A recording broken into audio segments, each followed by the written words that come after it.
आज हम जिस वचन की चर्चा करने जा रहे हैं वो है मत्ती रचित सुसमाचार 6 अध्याय उसका 24 वचन। एक बार जोरदार आवाज में प्लीज पढ़ देना।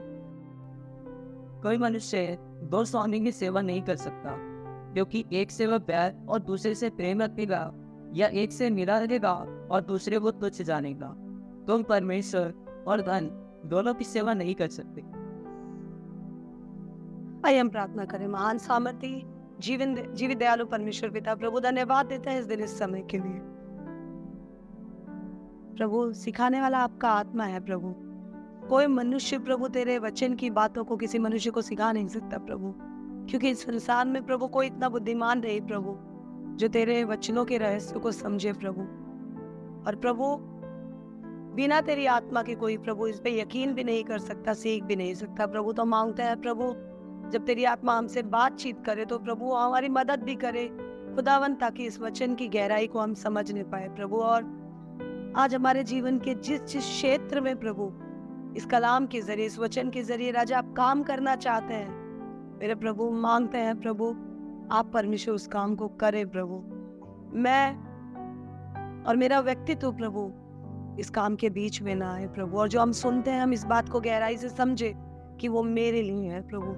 ये वचन मेरे प्रभु आत्मा के प्रभु हर एक कठोरता को, मेरे दिल की हर एक कठोरता को खोल दे प्रभु, तोड़ दे और होने दे प्रभु गहराई से मैं इस बात को सीख कर तेरे करीब आऊं। और तमाम लोग जो प्रभु अपने कान को तेरी ओर लगाए हुए हैं, मांगते हो प्रभु ये जीवित वचन प्रभु उनकी भूख और प्यास को तृप्त करे परमेश्वर। हर बात में प्रभु आप महिमा, सब कुछ आपकी आत्मा की अधीनता में रखते हैं। यीशु मसीह के नाम में मांगते हैं, आमीन। प्रभु का वचन बताता है कोई भी मनुष्य दो स्वामी की सेवा नहीं कर सकता। इंग्लिश के अगर अलग अलग ट्रांसलेशंस को आप देखें तो ये वचन धन, ट्रेजर, संपत्ति के बारे में चर्चा करता है। आप जब किसी से भी इस वचन की चर्चा करेंगे यूजुअली एक नॉर्मल कोर्स में, तो वो आपसे यही कहेगा कि ये वचन ये बता रहा है कि हम परमेश्वर और शैतान दोनों के पीछे नहीं चल सकते। यहाँ शैतान शब्द का इस्तेमाल नहीं है, किसी भी ट्रांसलेशन में मैंने नहीं देखा। You can not serve Satan and God together. तो शैतान को डायरेक्टली हम इस वचन को एक्सप्लेन करते टाइम एक्चुअली पिक्चर में नहीं ले सकते। दूसरी चीज, हमें एक बात समझना बहुत जरूरी है कि धन केवल पैसा नहीं है। धन केवल पैसा नहीं है। धन की परिभाषा जब हम इस वचन को कई बार सुनते हैं लोगों से, या हमें खुद जब हम खुद मनन करते हैं, या हमने जो हमारी एक कॉमन प्रूडेंट मैन की अंडरस्टैंडिंग है उसमें हम सोचते हैं अच्छा कोई भी आदमी पैसे की और प्रभु की सेवा नहीं कर सकता। जब हम धन शब्द सुनते हैं, संपत्ति शब्द सुनते हैं, तो हमारा पूरा मन हमारे लॉकर पे या हमारी जेब पे जाता है कि कोई भी आदमी पैसे की और प्रभु की सेवा एक साथ नहीं कर सकता। बट एक्चुअली जो इसका वास्तविक मीनिंग है, हम ट्रांसलेशंस को देखें तो ये संपत्ति के बारे में चर्चा करते हैं। संपत्ति, मैं जब अभी इस वचन के बारे में सोच रही थी कुछ ही देर पहले, ये वचन डालने के लिए मन में आया, डिस्कस करने के लिए मन में आया, और इस वचन के बारे में जब मैं पर्सनली मनन कर रही थी तो मैं सोच रही थी एक्चुअली धन क्या है। एक्चुअली धन क्या है? धन हमारे लिए वो चीज है। संपत्ति सबके लिए डिफर करती है। कुछ लोगों के लिए उनके बच्चे उनकी संपत्ति है, कुछ लोगों के लिए उनके सर्टिफिकेट्स उनकी संपत्ति है, कुछ लोगों के लिए उनकी घर की ईंट और दीवार उनके लिए संपत्ति है, कुछ लोगों के लिए उनके जानवर उनकी संपत्ति है, कुछ लोगों के लिए उनकी डिग्रियां जो सर्टिफिकेट्स है वो उनकी संपत्ति है। संपत्ति की परिभाषा समय समय पर बदलती है। आप देखिए जब हम बाइबल ही पढ़े और अब्राहम के बारे में हम सुने, अब्राहम बहुत धनी था। अब्राहम के पास कोई भी बैंक लॉकर नहीं था, और मैं यकीन करती हूँ कि जब अब्राहम का समय रहा होगा तब रुपया, पैसा, दमड़ियां ये सब शायद तब नहीं चलती थी। दमड़ियों की भी चर्चा नए नियम में हम सुनते हैं। हम पुराने इंडियन कल्चर को भी देखें, हमारा पास्ट सिविलाइजेशन को देखें, तो कुछ सिक्के, कुछ चीजें मिलती है। मगर हिस्ट्री को पढ़े, इकोनॉमी को पढ़े, अर्थशास्त्र को पढ़े तो पता चलता है पहले पैसा था ही नहीं।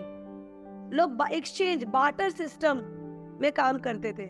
1 किलो चावल देकर, मुझे चावल की जरूरत है, आपको आटे की जरूरत है, तो मेरे पास आटा है, आपने अपना चावल दिया, मैंने आपको अपना आटा दिया। किसी के पास गाय है, किसी के पास घर है, लोग अपना गाय देकर घर ले लेते थे। यहाँ तक कि अगर हम पुराने सभ्यता में शादी विवाह को देखें तो गाय देकर लड़की ले ली जाती थी। इस प्रकार की एक्सचेंज शादियां भी होती थी। तो धन की परिभाषा समय समय पर बदलती जा रही है, बदल रही है, बदली है। अगर हम पुराने समय से देखें तो जब हम इस वचन को सुनते हैं तो हम केवल पैसा को, रोकड़ को, कैश को हम धन नहीं मान सकते। प्रभु का वचन बताता है तू 2 स्वामियों की सेवा नहीं कर सकता, अर्थात तू धन की और परमेश्वर की सेवा नहीं कर सकता। और वचन हम देखते हैं पहाड़ी उपदेश में यीशु मसीह के यीशु ने यह भी कहा, जहाँ तेरा धन है वहां तेरा मन भी होगा। तो जैसे हम ये सुनते हैं फिर हमारा मन तिजोरी पे चला जाता है, क्यों? हमारा धन संपत्ति सुरक्षित है कि नहीं। सबसे पहले हमें इस वचन को समझना है, तो हमें इस बात को जानना है कि ये वचन केवल हमारे पैसों तक सीमित नहीं है। हर जन के लिए धन एक ऐसा शब्द है जो पर्सन टू पर्सन डिफर करता है, हर व्यक्ति के लिए बदल जाता है उसका मतलब। मैं देखती हूँ कई लोग, मैं थोड़े दिनों पहले के एग्जांपल देती हूँ। मैं अपनी मम्मी के पास गई थी और मेरी मम्मी ने कुछ चांदी का सामान निकाला। वो बहुत पुरानी, मेरे ख्याल से 70-80 साल, 100 साल पुरानी चांदी होगी। छोटी सी कड़ी थी। मैंने मम्मी से कहा, मम्मी ये कड़ी मुझे दे दो। तो मम्मी ने कहा ये मैं दे नहीं सकती। मैंने कहा मम्मी इसकी कीमत कुछ भी नहीं है, 2-3 हजार रुपए भी इसमें आपको मिलेंगे नहीं। मम्मी ने कहा मैं दे नहीं सकती, ये मेरे सास की निशानी है, संपत्ति है मेरी। तो मॉनेटरी टर्म्स में उसका कोई वैल्यू नहीं था, but she was not ready to lose that. उसे खोना नहीं चाहती थी। कोई भी चीज जब हमारे लिए बहुत महत्वपूर्ण हो जाती है, जिसकी हम कुछ भी कीमत देने के लिए तैयार है, केवल पैसों में नहीं, अपनी जान देने को तैयार है, अपना वक्त देने को तैयार है, जिसके लिए हम अपना दिल देने को तैयार है, जिसमें हमारा मन लगा हुआ है, एक्चुअली वो इस वचन में धन का स्थान ले लेता है। दैट इज धन। प्रभु का वचन कहता है कोई भी 2 स्वामियों की सेवा नहीं कर सकता। आप परमेश्वर और धन को एक साथ प्रसन्न नहीं कर सकते, क्योंकि अगर आप एक से फेयर बनेंगे तो दूसरे से मिले रहेंगे। मैं सोच रही थी कुछ दिनों पहले यहाँ इलेक्शन था। मैं नॉर्मली जब से मैंने प्रभु के वचन को सुनना शुरू किया है, ईमानदारी की बात बता रही, तब से एक सिद्धांत बनाया है कि जो सरकार आती है प्रभु लेकर आता है, चाहे वो कोई भी पार्टी की हो, हमें फर्क नहीं पड़ता, क्योंकि हम संवैधानिक पद का आदर करते हैं। तो जो भी उस पर आए, मसीह होने के नाते हमें ये जानना जरूरी है कि एक पत्ता भी हमारे पिता की इजाजत के बिना नहीं हिलता, तो परमेश्वर की इच्छा उसमें है, इसलिए शासकों का आदर करना जरूरी है। ओके, लेकिन फिर भी जब वोट डालने में गई तो वहाँ 3-4 पार्टियों के बूथ लगे थे। सब बोल रहे थे मैडम इधर आइए, मैडम इधर आइए, सब कुछ ना कुछ बात बोलने के लिए। कोई बोल रहा मैडम लंच का समय, खाना खाइए ना, कोई कुछ कह रहा, कोई कुछ कह रहा। लेकिन फिर भी उन 3-4 बूथ में एक पार्टी थी ऐसी, मुझे लगा चाहे कुछ भी कोई दे, मुझे तो इन्हीं को वोट देना है। आप समझ रहे हैं? हमारा मन सबको छोड़कर जिसके पीछे खिंचता चला जाता है, वो एक तरह से हमारे लिए धन संपत्ति और हमारे लिए महत्वपूर्ण चीज है। हमें इस बात को समझना बहुत जरूरी है। निर्गमन की पत्री बताती है कि हमारा परमेश्वर एक जलन करने वाला परमेश्वर है। He is a jealous God. Problem ये है कि हम सबके पास एक ही दिल है, एक ही मन है। मन के अंदर बहुत खाने हो सकते हैं, पर दिल एक है। बहुत सारे गाने हम सुनते हैं, दिल दे दिया, मेरा दिल चला गया, दिल लूट लिया। एक ही दिल है। उस दिल में, दिल के बाहर परमेश्वर का बेटा यीशु मसीह खटखटाता है। अगर आप उस दिल के दरवाजे यीशु को देते हैं, खोलते हैं, यीशु के लिए, प्रभु के लिए खोलते हैं, परमेश्वर को अपने दिल में रखने की योजना बनाते हैं, तो आपको इस बात को जानना है और किसी को आप उस दिल में नहीं रख सकते। इट्स नॉट अलाउड, क्योंकि हमारा परमेश्वर अपना प्यार, अपना रुतबा, अपनी महिमा किसी से बांट नहीं सकता। वो बहुत खतरनाक तरीके से जला देने वाली आग है। वो जेलस करने वाला परमेश्वर है। जलन एक आम मनुष्यों के संदर्भ में, साइकोलॉजी की शिक्षा में जलन एक बहुत नेगेटिव टर्म है, बट जब हम परमेश्वर के जलन की बात करते हैं तो वो एक बहुत पॉजिटिव टर्म है। बहुत पॉजिटिव है क्योंकि प्रभु हमारे लिए सब कुछ उत्तम, सर्वोत्तम, बेस्ट करना चाहता है, पर जब तक हम उसके पूरे नहीं हो जाते वो हमारे लिए कर नहीं सकता। वो कर नहीं सकता क्योंकि परमेश्वर की एक खास बात है, उसने हमें कठपुतली नहीं बनाया। उसने हमें स्वेच्छा से पूरा अधिकार अपने जिंदगी का दिया। हम जिसे चाहे दे सकते हैं। हम चाहे शैतान को दे दें, हम चाहे जिसको चाहे हम अपने आप को दे सकते हैं। परमेश्वर चाहता है हमारा भला, इसलिए वो चाहता है कि आप पूरे जिंदगी का पूरा अधिकार, आज गया हुआ, कल आने वाला, कल सब प्रभु को दे दे, ताकि वो उसे अच्छे तरह से सीख सके। हमने पिछले सेशन में देखा, हम सीख रहे थे परमेश्वर के वचन में हमने पढ़ा कि अच्छा चरवाहा मैं हूँ। अच्छा चरवाहा अपनी भेड़ों के लिए अपनी जान दे देता है। वो हमारे लिए बेस्ट देना चाहता था, कर नहीं पा रहा था। आम रस्सी ने, जूट की और नारियल की रस्सी से वो हमें खींच नहीं सकता था, तो उसने अपने बेटे के लहू को बिछा दिया कतरा कतरा करके। उस खाई को वो भर नहीं सकता था, तो उसका बेटा लेट गया और उसने कहा मैं दरवाजा बन जाता हूँ, तुम मुझ पे चढ़ो, बस तुम मेरे पिता के पास पहुंच जाओ। ये योजना उस पिता की थी।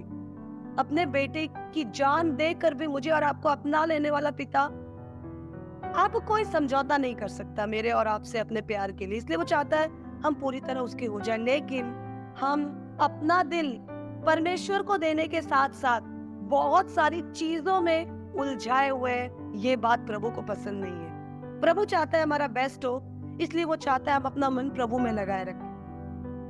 हम विश्वासी लोग कहते तो हैं कि मैं प्रभु से प्यार करता हूँ। हम विश्वासी लोग कहते तो हैं कि प्रभु यहोवा मुझे तेरी जरूरत है, तेरे बिन मैं कुछ भी नहीं। हम बड़े सारे गीत गाते हैं। हम अभी थोड़ी देर पहले मैं सुन रही थी आराधना में, हमारे खुदा के दास लोग गा रहे थे, मेरा पहला प्यार है। हमें इस वचन को सुनकर ये बात समझना जरूरी है। कहीं ऐसा तो नहीं, हाँ वो मेरा पहला प्यार था पर उसके बाद दूसरा, तीसरा, चौथा भी आ गए। प्रभु पहला और आखिरी प्यार हमारा रहना चाहता है हमेशा। इसीलिए ये वचन बताता है कि तुम अच्छे से जांचो कि ऐसा तो नहीं कि तुम प्रभु प्रभु करते करते और भी चीजों को प्रभु का दर्जा दिए बैठे हो।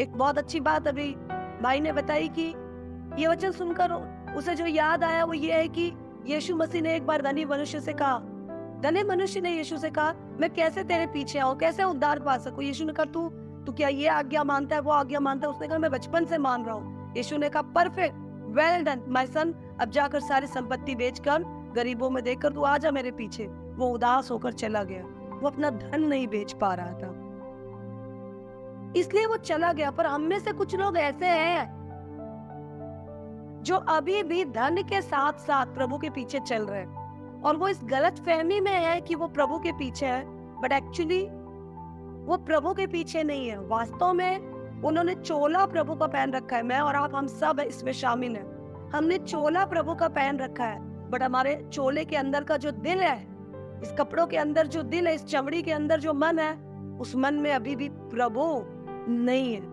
कैसे जांचे हम इस चीज को, कैसे जांचे? इसमें, इस वचन में एक शब्द है जो शब्द ये कहता है कि तुम एक से बैर और दूसरे से प्यार करो। तो हम कहेंगे नहीं नहीं नहीं, I don't hate God, I love God.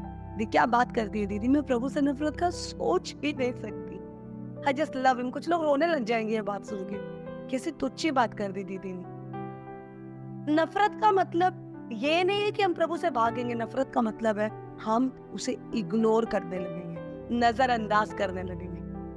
अब चेक करते हैं, बहुत आसान है चेक करना, हम प्रभु की सेवा कर रहे हैं या हम धन की सेवा कर रहे हैं। पहले धन होता था, प्रॉपर्टी, संपत्ति। आप में से बहुत सारे लोगों के पास ये वचन सुनने के बाद बड़ी ताजगी आ जाती है, उफ मैं तो एकदम भुखमरी का शिकार हूँ, धन ही नहीं है इसलिए कोई चिंता ही नहीं। नहीं, क्या आपकी जिंदगी में ऐसे कोई रिश्ते हैं जिनके लिए, जिनके साथ समय बिताने के लिए, जिनको पाने के लिए, जिनको खुश करने के लिए आप अक्सर आए दिन प्रभु को कुछ करना भूल जाते हैं, उसके बाद आपको लगता है "ओह, प्रभु मुझसे गलती हो गई"। वो रिश्ते आपके लिए, आपके और प्रभु के बीच धन है, वो आपकी संपत्ति है, क्योंकि आपने उनको महत्व दे रखा है। फाइनेंशियल वेटेज से ज्यादा आपने उन रिश्तों को वेटेज दे रखा है। दाऊद कहता है, दाऊद दानियल के बारे में हम पढ़ते हैं, मैं प्रातः उठकर तेरी महिमा करता हूँ। हम प्रातः उठकर अपने मोबाइल में लग जाते हैं। हमारी बाइबल यहाँ वहां हो जाए, हम डिस्टर्ब नहीं होते। मैंने थोड़े दिनों पहले एक वीडियो देखा, एक लड़की बस स्टैंड पे खड़ी, अचानक ऐसा लगा जैसे उसे मिर्गी का दौरा पड़ गया। बहुत अच्छी वीडियो थी, प्रैंक वीडियो थी, या हमारी आंखें खोलने के लिए वो वीडियो बनाई थी, but it was a awesome piece of work. एक लड़की बस स्टॉप पे खड़े खड़े अचानक बेहोश हो जाती है, मिर्गी सी आने लगती है उसे। आसपास के बस स्टैंड के दूसरे यात्री उस पर पानी डालते हैं, उसको आवाज लगाते हैं, कोई फूंकता है, कोई हाथ पैर हिलाने की कोशिश करता है। तभी एक दूसरी लड़की दूर खड़ी उसे देखती है, ये सब सीन। वो जाती है और जाने के बाद उस लड़की का बैग छानती है, उसमें से मोबाइल निकाल के इस लड़की के हाथ में रख देती है। मोबाइल पाते ही ये लड़की होश में आ जाती है, नॉर्मल हो जाती है। हमें से बहुत लोगों के प्राण पखेरु उड़ जाते हैं जब हमें पता चलता है हाय मेरा मोबाइल। दिल टूट गया प्रॉब्लम नहीं है, मोबाइल छूट गया ऐसा लगता है हमारी दुनिया उजड़ गई। और मैं इस बात को पूरे गारंटी से कहती हूँ, पूरी गारंटी से, सबूतों के साथ, आज हम में से ज्यादातर विश्वासियों का धन हमारा ये छोटा सा डिवाइस मोबाइल फोन बना है। प्रार्थना के समय भी हमसे छूटता नहीं है। सुबह उठते हुए सबसे पहले हमें बाइबल नहीं देखनी, हमें फोन देखना है। रात को सोते वक्त हमें प्रभु को नहीं सुनना, फोन को सुनना है। समय के साथ धन की परिभाषा बदलते बदलते शैतान ने हमें ऐसा गुमराह कर दिया, हमें लगता ही नहीं, हमें समझ ही नहीं आ रहा कि हम प्रभु को कितना नजरअंदाज किए जा रहे हैं इस छोटे से 5,000, 4,000, 10,000 में बिकने वाले इलेक्ट्रॉनिक डिवाइस के लिए। खुदा का कलाम बताता है तो 2 स्वामी की सेवा नहीं कर सकते। कुछ लोग अपने बेटे बेटी के लिए, अब्राहम ने बताया प्रभु 100 साल में मिला तो भी मेरा बच्चा तेरे सामने कोई मायने नहीं रखता प्रभु, नो नॉट एट ऑल, नहीं रखता प्रभु। इसलिए प्रभु तू ले, क्योंकि मुझे पता है तू लेगा तो तू दे सकता है। एनीवे ये तेरा ही है, मैं भी तो तेरा ही हूँ। कुछ लोग अपने बच्चों के लिए, बच्चों को खुश करने के लिए, बच्चों की बात मानने के लिए प्रभु को नजरअंदाज करते, प्रभु को छोड़ देते। इस दुनिया की कोई भी चीज जिसके साथ वक्त गुजारने के लिए आप प्रभु के साथ वक्त गुजारना हल्के में ले लेते हैं, नफरत का मतलब नजरअंदाज कर देना है, और प्रभु के लिए वही नफरत है। आपका ये थोड़ा सा इग्नोरेंस खुदा के लिए बहुत बड़ी नफरत का कारण है, चलन का कारण बन जाती है। अच्छा तूने इसके लिए मुझे छोड़ दिया। मुझे याद है थोड़े समय पहले मैं एक प्रभु के दास से मिली थी। मैं उनको दास कहती हूँ क्योंकि मैंने उनके अंदर प्रभु के लिए एक प्यार देखा। उनके घर में 1 बाय 1 लोगों की डेथ होती जा रही थी। मैं और मेरे साथ खुदा के जन उनके घर गए, हमसे मुलाकात की। बात करते वक्त हमने उनसे कहा कि आपने कभी सोचा है आपके घर में इतनी सारी समस्याएं क्यों है? तो उन्होंने कहा देखो हम प्रभु में हैं तो क्या हम समस्याएं नहीं आएगी? मैंने कहा आएगी। खुदा का कलाम पतरस की पत्री में साफ साफ बताता है हम अधर्म के लिए दुख ना उठाने। और मसीह लोगों ने यीशु के गाड़े जाने, जी उठने, उठाए जाने के बाद जो प्रभु के जनों ने दुख उठाया वो पैसों के लिए, वो दूसरी चीजों के लिए नहीं उठाया, क्योंकि यीशु ने तो खुद ही कहा तुम थैला लेकर, झोला लेकर, पैसा लेकर मत जाना, जहां जाओगे और धन मन की चिंता ही मत करना, हर चीज का इंतजाम मैं कर दूंगा।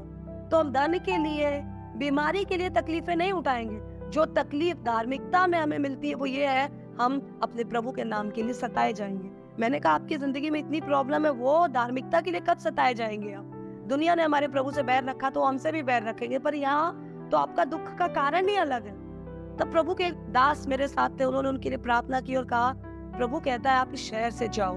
प्रभु ने आपके लिए कुछ दूसरे शहर में सेवा रखी है, काम रखी है। उन्होंने सुना, सुनने के बाद भी वो वहां से नहीं गए। फिर एक और डेथ, जो काम था वो काम छूट गया, हम फिर गए। हमने फिर कहा प्रभु कहता है आप इस शहर से जाओ। प्रभु ने आपके लिए किसी शहर में दूसरा काम, दूसरी व्यवस्था, एक अच्छा इंतजाम रखा है। उन्होंने नहीं माना।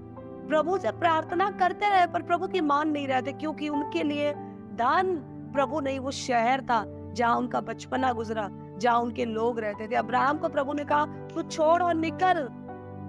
अब्राहम अपने सगे संबंधियों को छोड़कर अपनी पत्नी को लेकर निकल गया और प्रभु ने अब्राहम को धनी बनाया। उसने एक जात को छोड़ा, प्रभु ने उसको जातियों का पिता बनाया।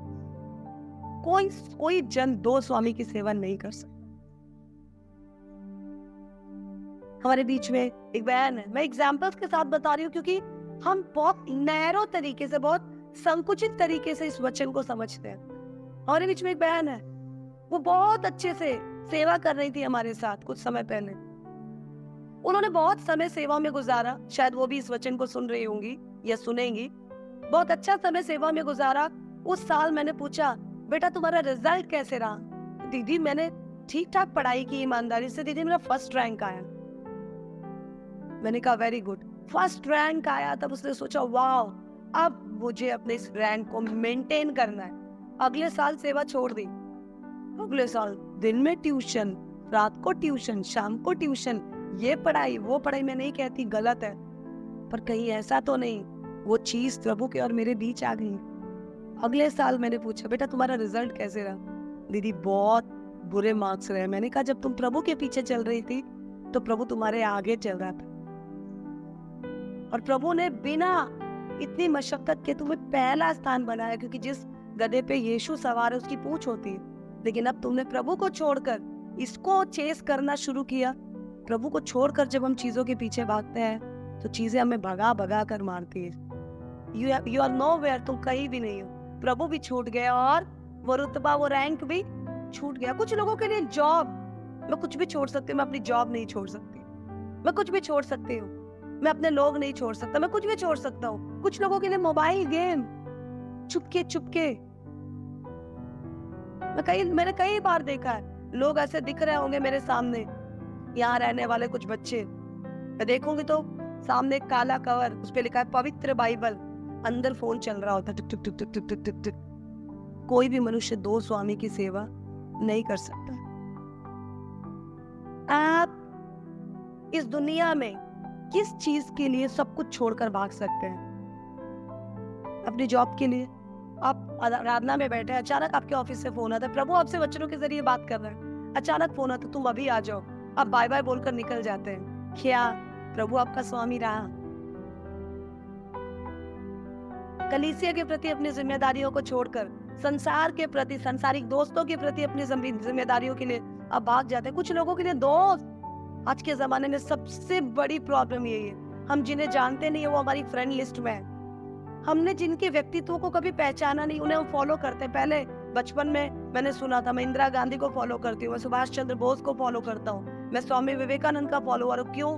मैं प्रेमचंद को फॉलो करता हूँ। क्यों? मैंने प्रेमचंद की बहुत सारी किताबें पढ़ी है, मैंने स्वामी विवेकानंद की जीवनी को पढ़ा है, मैंने गांधी जी की जीवनी को देखा है।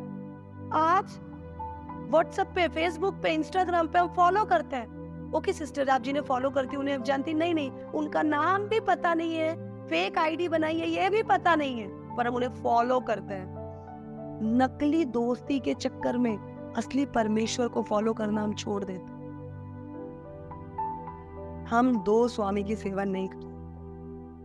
जो जीवित है, जिसको हम जानते हैं, जो हमारे लिए मारा गया, गाड़ा गया, जी उठा, हम उस परमेश्वर को फॉलो नहीं कर रहे हैं। उस परमेश्वर के इकलौते को फॉलो नहीं कर रहे हैं, जिन्हें हम जानते भी नहीं, उनको हम मोबाइल के अंदर छुप छुप के फॉलो कर रहे हैं। आप अच्छे से देखो, आप क्या सच में सब कुछ छोड़ के प्रभु के पीछे चल रहे हो? कौन सी चीज है जो आपको बेचैन कर दी थी? इसका प्रॉब्लम यह है कि अगर आप दो स्वामियों की सेवा करेंगे तो दो की तो आप कर नहीं पाएंगे। इसमें लिखा है कर ही नहीं सकते, मत करना नहीं लिखा है। ये वचन ये नहीं बताता कि तू दो स्वामी की सेवा मत करना बेटा, गलत है बेटा, इसमें नहीं लिखा। इसमें लिखा है तुम कर ही नहीं सकते। एक पति के पास अगर दो पत्नी है, वो कह ही नहीं सकता कि मैं दोनों से एक समान प्यार करता हूँ। श्योर, एक की तरफ उसका झुकाव ज्यादा होगा ही होगा, 100%। कैसे पता चलेगा? बहुत आसान है, आप किसके लिए किसको छोड़ सकते हो। बहुत सिंपल है कंपैरिजन करना। हम कई बार शब्दों में तो कहते हैं हम प्रभु को नहीं छोड़ते, पर एक्शंस में अजीजों हम प्रभु को छोड़ते छोड़ते आगे बढ़ रहे हैं। कभी यूट्यूब चैनल के लिए, कभी फोन के लिए, कभी दोस्तों के लिए, कभी थोड़ी पार्टीज के लिए, कभी 2-4-5 हजार रुपए कमाने के लिए, करोड़ों अरबों खरबों अनमोल परमेश्वर को हम यूं ही छोड़ देते हैं छोटी सी डिग्री के लिए। आप जानते हैं प्रभु का वचन रोमियो की पत्री 6 अध्याय उसके 16 वचन में बताता है, ध्यान से सुनना। ये कितना इस कॉन्टेक्स्ट में मैच करता है मैं नहीं जानती, बट प्लीज सुनिएगा। रोमियो की पत्री 6 अध्याय उसका 16 वचन। क्या तुम नहीं जानते हाँ कि जिसकी आज्ञा मानने के लिए हाँ तुम अपने आप को दासों के समान सौंप देते हो, उसी के दास। ये तो हमको पता नहीं चलता, हम जिसकी बात मानने के लिए अपने आप को सौंप देते हैं हम उसके गुलाम बन जाते हैं। आपको भी नहीं पता आप अपने मोबाइल फोन के गुलाम हैं, टीवी सीरियल्स के गुलाम हैं, दोस्तों के गुलाम हैं, बच्चों के गुलाम हैं, अपने खाने की आदत के आप गुलाम हैं, सोने की आदत के आप गुलाम हैं, अपने आलस के आप गुलाम हैं। उनको शरीर को खुश करने के लिए आप प्रभु को नाराज कर देते हैं, दोस्तों को बॉस को खुश करने के लिए आप प्रभु को नाराज कर देते हैं, अपने अहम को खुश करने के लिए आप प्रभु को नाराज कर देते हैं। हमको भी नहीं पता हम गुलाम बन जाते हैं। प्रभु का वचन बताता है मत्ती 9:9 में, अगर मैं सही हूं तो, परमेश्वर मत्ती के पास आया और मत्ती उस समय चुंगी ले रहा था। मत्ती एक चुंगी लेने वाला जन था। परमेश्वर ने मत्ती को बोला, मत्ती तू मेरे पीछे हो ले। चुंगी लेने का काम, कर लेने का काम छोड़कर वो प्रभु के पीछे हो लिया। वो पैसा, वो चुंगी मत्ती का धन था। पतरस के पास प्रभु आया, यीशु पतरस के पास, पतरस ने रात भर मेहनत की, मच्छी नहीं मिली, यीशु ने जाल डाली, यहाँ पर जाल डाली, यीशु ने कहा, पतरस ने जाल डाली, जाल मछलियों से भर गया। तब पतरस अचंभे में पड़ गया। यीशु ने कहा, तू जाल छोड़, मेरे पीछे होने। वो गरीब था जब वो यीशु से मिला, वो धनी था जब यीशु के साथ कुछ पल अपने गुजारे। जाल मछलियों से भर गया। एक मछुआरे के लिए मछली उसका दाना है, जाल उसका दाना है। उसने छोड़ दिया और यीशु के पीछे हो लिया। वो कभी गरीब नहीं रहा, मत्ती कभी बर्बाद नहीं रहा। लूका एक डॉक्टर था, छोड़ दिया प्रोफेशन, यीशु के पीछे हो लिया, वैद्य था। उसके बाद वो लोगों को प्रभु के नाम से चंगाइयां देता था। पौलुस के लिए उसका रुतबा उसका धन था, उसका उस पदवी में होना जो यरूशलेम में वो संभाल रहा था यहूदियों के बीच, वो उसका धन था। छोड़ दिया उसने, दोबारा पलट कर नहीं देखा। एलीशा 12 जोड़ी बैल के साथ हल चला रहा था। एक किसान के लिए उसका धन उसका हल है। एलीशा ने लकड़ियां तोड़ दी, बैलों को बलि कर दिया, रास्ता ही नहीं छोड़ा वापस आने के लिए। हम प्रभु के पीछे चलते हुए सब कुछ होल्ड पे रखते हैं, सब रेडी रखते। मैं बोलती हूँ, बेटा अब बहुत व्हाट्सएप पे लगे रहते हो, हम व्हाट्सएप को थोड़े टाइम के लिए हाइड कर देते हैं। इन लोगों ने मछलियों को फिर से अपने आप को भरमाने के लिए, वो अंधा भिखारी, उसके लिए सबसे इंपॉर्टेंट है अपने भीख मांगने वाले कपड़े।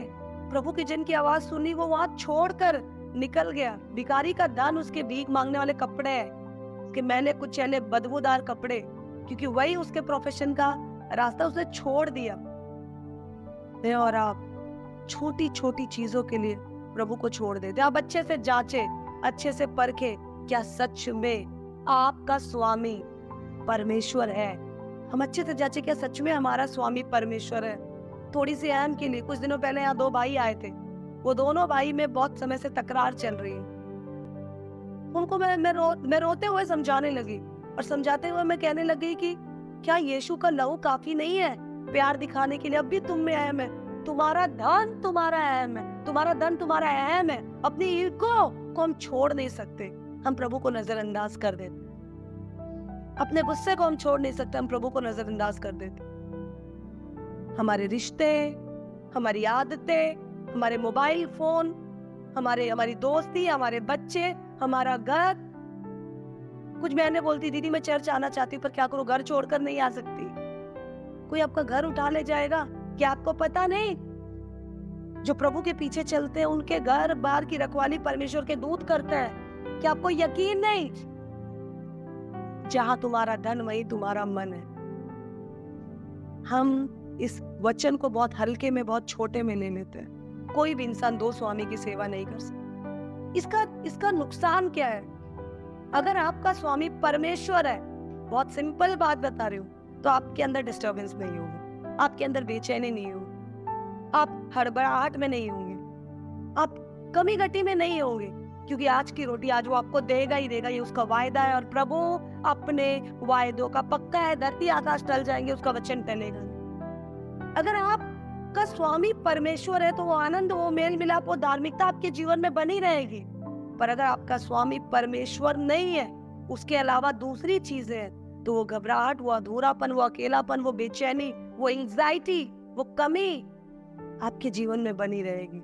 आपके जीवन में, आपके मनों में चलने वाले विचार इस बात को बता रहे हैं कि आप किस स्वामी की सेवा कर रहे हैं। आपको किसी से पूछने की जरूरत नहीं है, किसी को ये वचन सुनने के बाद सफाई देने की जरूरत नहीं। थैंक गॉड, मैं तो प्रभु के पीछे चलता हूँ। आपके हालात आपकी गवाही देते हैं। इसलिए कलीसिया, मैं आपको उत्साहित करना चाहती हूँ, इस बात को जाने, कहीं ऐसा तो नहीं हमने शुरुआत तो प्रभु से की पर हमारे रास्ते भटक गए।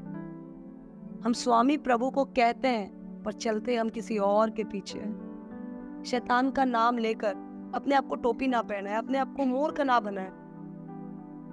हम छोटी छोटी चीजों में, आकाश की शक्तियां, सैटेलाइट, हमारी संपत्ति, हम इसको पाने के लिए पागल हुए पड़े हैं, इसके साथ वक्त गुजारने के लिए हम पागल हुए पड़े हैं। मेरे एक भाई है, वो घर बार बेच सकते हैं मूवी देखने के लिए। कुछ मूवीज को उन्होंने 25-25 बार देखा है। उनका धन, उनका मन, उनका दिल पिक्चरों में लगा हुआ है। आपका दिल कहाँ लगा हुआ है? आइए अपनी आंखों को बंद करें। Let's close our eyes and check ourselves. क्या सच में हमारा धन परमेश्वर है? सच में, सॉरी, हमारा मालिक परमेश्वर है? सच में हमारा पहला और आखिरी प्यार परमेश्वर है? वो कौन सी चीज है? अच्छे से जांचे। एंड इट्स वेरी इंटरेस्टिंग, आंखों को बंद करें, एक बार अच्छे से जांचे। वो कौन सी चीज है जिसके लिए मैं बार बार परमेश्वर से भी दूर हो जाता हूँ? वो कौन सा रिश्ता है जिसके लिए बार बार मैं प्रभु को भी नजरअंदाज कर देती हूँ? वो कौन सी आदत है जो मेरे जिंदगी में बार बार पहला स्थान ले लेती है और प्रभु को दूसरे स्थान पे पहुंचा देती है? कहीं ऐसा तो नहीं, मुझे लगता है कि मेरी जिंदगी में प्रभु ही मेरा मालिक है। अगर प्रभु मेरा मालिक है तो मैं उसके आत्मा के चलाए चलता हूँ। अगर प्रभु मेरा मालिक है तो क्या मैं यीशु में, यीशु की इच्छा से, यीशु के स्वभाव में रचते जा रहा हूँ, रंगते जा रहा हूँ? अजीजों, अपने आप को जांचना हमारे लिए बहुत जरूरी है, क्योंकि परमेश्वर के जलन से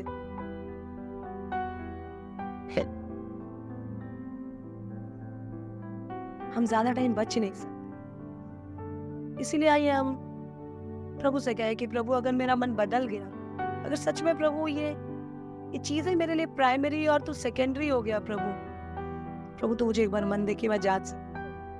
मेरे और तेरे बीच कोई रिश्ता नहीं है। बहुत आसानी से आप जांच सकते हैं। आप दिन में ज्यादा समय किस चीज में गुजारते हैं, किसके बारे में सोचते हैं? अपने ऑफिस के बारे में, अपने एंटरटेनमेंट के बारे में, अपने रिश्तों के बारे में, अपने दोस्तों के बारे में, अपने काम के बारे में? जिसके बारे में आप ज्यादा सोचते हैं वही आपके मन में है, और अजीजों, वही आपका स्वामी है। इसलिए आइए हम प्रभु से कहें कि प्रभु, तू मेरा स्वामी बन जा, क्योंकि तेरे बिना मैं कुछ भी नहीं कर सकता। धन्यवाद देते हैं इस दिन, इस समय, इस वचन की। अपने आप को तेरे अनुग्रह के सिंहासन तले लाते हैं। माफी मांगते हैं प्रभु अपने इस मूर्खता के लिए। सच में ये मूर्खता ही है। मैं करता कुछ और हूँ और कहता कुछ और हूँ। मेरे कदम कहीं और है और मेरी नजर कहीं और है प्रभु, इसलिए मैं बार बार बहकता हूँ।